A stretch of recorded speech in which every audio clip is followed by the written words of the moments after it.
In this tutorial, you will learn how to review and approve a course and its sections.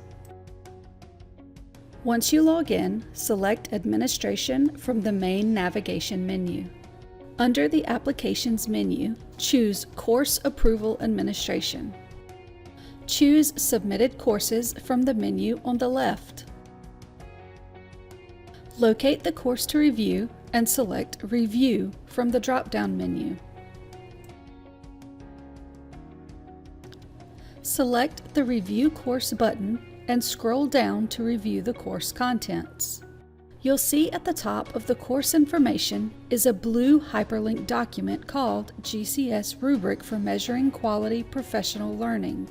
This rubric is broken down into 5 areas: content, relevancy, alignment, ongoing, accountability, and personalized.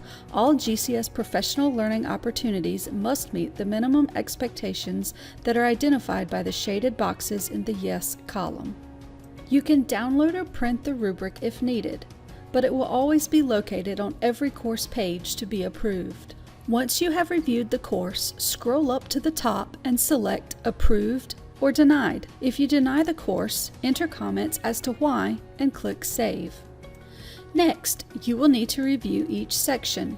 Besides sections, click Review.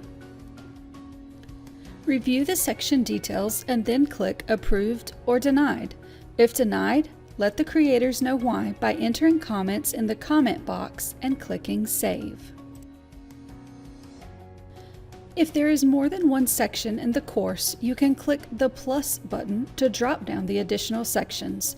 Click Done when all sections have been reviewed. The last step is to approve the course as a whole. If you have approved all of the elements of the course, you will be able to select Approve Course and OK to confirm. If you denied any part of the course, you will only be able to Deny Course and select OK to confirm. Select Done to return to the Courses menu.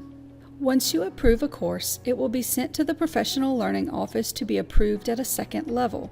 Once approved by Professional Learning, the course will be released to the course catalog on the selected date by the course creator.